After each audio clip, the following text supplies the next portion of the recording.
breaking news tonight. North Dakota Attorney General Wayne Stenjum launched his gubernatorial campaign. Don't you love that word?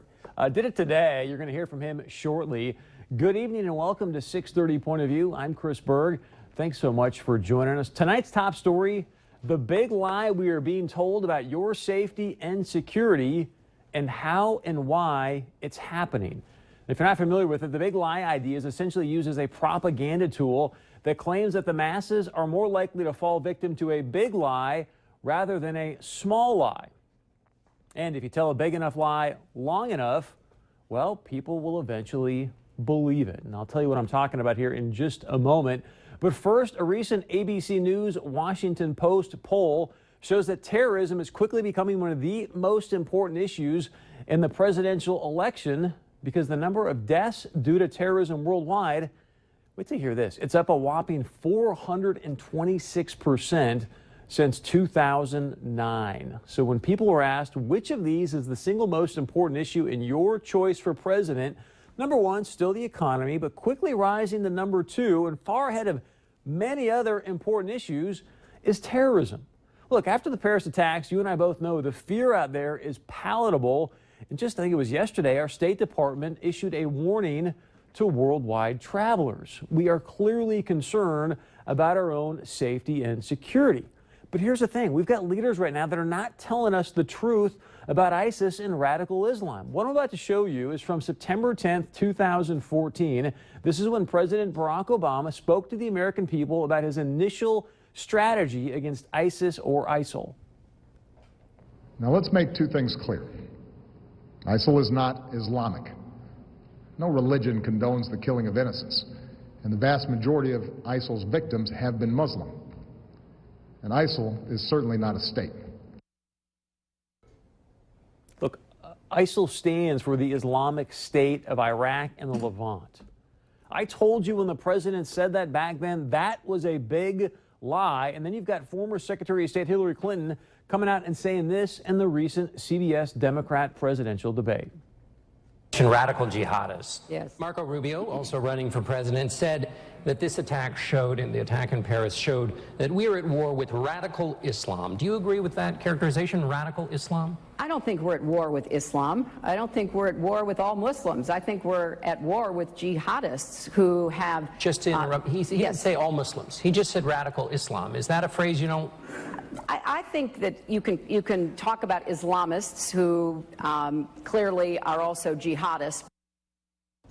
Now, she won't call it radical Islam, but she will call the Islamists jihadists. Jihad, by the way, is a Quranic term, which I'll show you about that in just a few moments. He did not ask her, look, if we're all at war with all of Islam. He asked her about radical Islam.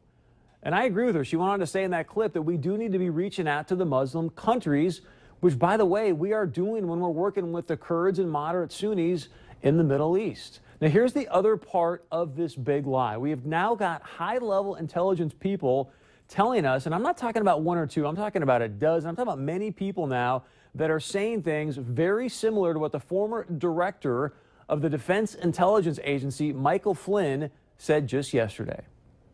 Yeah, I think that that this issue of not meeting a narrative out of the White House, which meant don't talk about radical Islam, don't talk about this as being a form of a radicalization of the Islamic religion, which in fact it is. It is a cancer inside of the Islamic religion, and the White House and the president, frankly, has not wanted to say that. The administration not willing to call it radical Islam, which is, as you just heard, what it is. And they are allegedly, meaning the administration, trying to have the intelligence that they receive fit a narrative rather than the actual facts on the ground. According to this, again, this is according to people in the intelligence community. So really a couple questions I have for you. Number one, why would the administration be doing this? And the other question is how? The how part, in my opinion, is really very, very simple, because I want to ask you this tonight. How many of you in your entire lives have sat down for even 15 to 30 minutes and sat down to read the Quran? How many of you have sat down to read the Hadith? Look, I have not perused myself either the Quran or the Hadith. I have obviously read some of this, which, by the way, another great question I have for you is how many of us even know what's the difference between the Quran and the Hadith? I'm willing to bet that many of us out there probably have no clue. And for those of you that don't know, the Quran is supposedly the words of Allah transcribed in Arabic, while the Hadith is a collection of traditions containing sayings and daily practices of the Prophet Muhammad. This is what is shocking to me when we have all this conversation going on. The Quran and the Hadith are the two basic pillars of Islam, yet how many of us even knew that? Again, I'm going to guess probably not too many of us. So I'm bringing this up because I'm hoping that you're beginning to see why it's so easy, really, for anybody out there to lie to us about what's going on with ISIS and radical Islam. We don't know anything about it.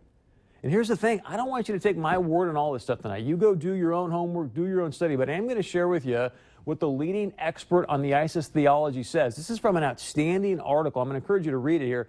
It's from The Atlantic. It's titled, What ISIS Really Wants. Do yourself a favor and check it out. But here's an excerpt from this article. It goes on to say this: Muslims who call the Islamic State un-Islamic are typically, as the Princeton scholar Bernard Haeckel, now he's the leading expert on the group's theology, he said this to the person, Graham Wood, who wrote the piece. He said the reason they're not doing this is because they're embarrassed and politically correct with a cotton candy view of their own religion that neglects what their religion has historically and legally required. Not my words. This is a leading expert on the ISIS theology. So let me ask you this. Here's a great, and this is for the Muslim leaders out there in our community. What is ISIS currently doing that is not in the Quran or Islamic teachings? Please tell me, show me. I'm going to invite you on the show here in a minute because here's the deal. Many of us really have no idea because we haven't read this deal. But a couple things that I do know that's going on with ISIS right now. ISIS right now, number one, is creating a caliphate. That is exactly what the Prophet Muhammad did back in the 7th century. Let me give you another example of what ISIS is doing straight from the Quran. And I'm only going to give you one example tonight because there are a bunch in the Quran, but just for time's sake, I'm going to give you one. This is from the Quran, chapter 9, verse 73. And you tell me if this sounds even remotely familiar to what we're seeing from the Islamic State in the Middle East. It goes on to say this: O you prophet, perform jihad, means holy war, against the infidels and the hypocrites, and be harsh with them. I don't know, is beheading and burning people alive, is that harsh? And their abode will be hell, and evil is the destination. Again, straight from the Quran. This is why I believe it is critical right now, with what you see happening across the world, it is crucial that we begin to educate ourselves about the religion of Islam. What is going on in the Quran? What does it actually say? And right now I want to do this, and I want to invite, if there's any Muslim leaders out there that watch this show, if you can pass it on to maybe some in our community, but I want to invite you on to POV because we need to have this conversation. There's a lot of Islamophobia, a lot of different things going on right now across this country. You need to come on this show, have this conversation, and show us how Islam is a religion of peace so people can have a better understanding about what's going on. Here's the thing. I've talked to you about, obviously, how the big lie phenomenon has happened. In my opinion, very easy because we haven't done our homework. But now let's talk about the whys is happening. Why are people going out there and not wanting to offend people by using certain terms and language? I'm going to share with you some recent data. By 2011, 70% of Muslims identified as Democrats, while 11% were leaning toward Republican. So I'm just going to ask you a hypothetical here. With this data, is it possible that the left continues to not call radical Islam for what it is because they now know, based on that data, that a majority of Muslims will vote for them to keep them in places of power? Is it possible? And they're choosing power over the protection of the American people. Some of you may chuckle at that. Let me remind you about this, okay? Nadal Hassan, the situation that took place at Fort Hood. Remember, we're calling that a place of workplace violence while a guy in our army was shouting, Allahu Akbar, while he's killing American troops. And also, just recently, according to his lawyer, he has requested to become a citizen of the Islamic State. That's per his request, and still our government wants to call this thing workplace violence. You tell me if that's a big lie or not. I'd love to know what you think, because I'm telling you, we as a nation, we as a society, we as a community, we need to educate ourselves. And again, that's why I want to invite some Muslim leaders in our community on this show so you can educate us. Email me, text me, let me know your thoughts. And stay with us when we come back. North Dakota Attorney General made a big announcement today. He is running for governor.